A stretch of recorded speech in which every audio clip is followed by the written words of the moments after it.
fiber, wireless, ADSL, VDSL, what are all these internet connection types? What's the difference?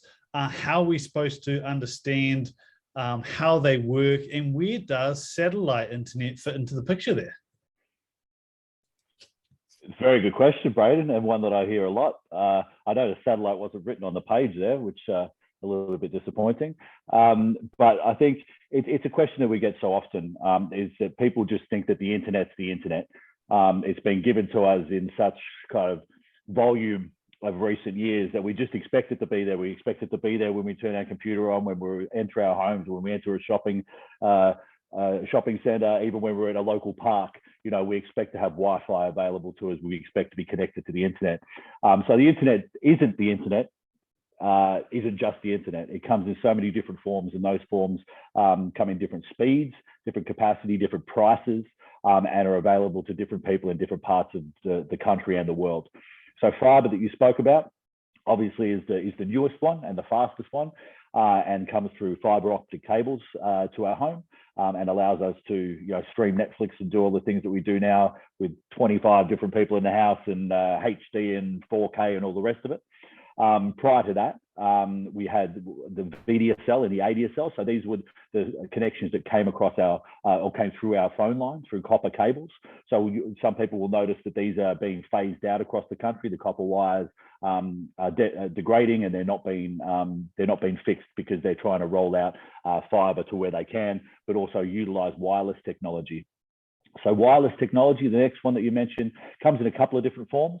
So it can come in 4G or 3G or now 5G from a local cell tower. So it comes the same way that you get your telephone reception or your mobile or cell phone reception.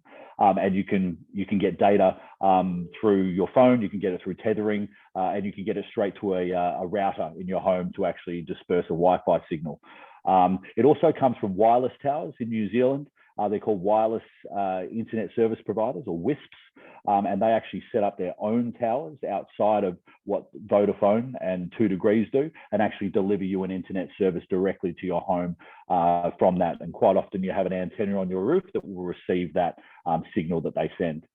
So that all of those forms are what we would call a terrestrial-based service. So it's on the ground. So gravity, we come at you with what we call a space-based internet. So our internet gets to you directly from space. Wow, incredible. So how long has satellite internet been around, and is this a new thing, and who should be considering this? Yeah, look, it's a really good question, because satellite internet has been around for quite a long time.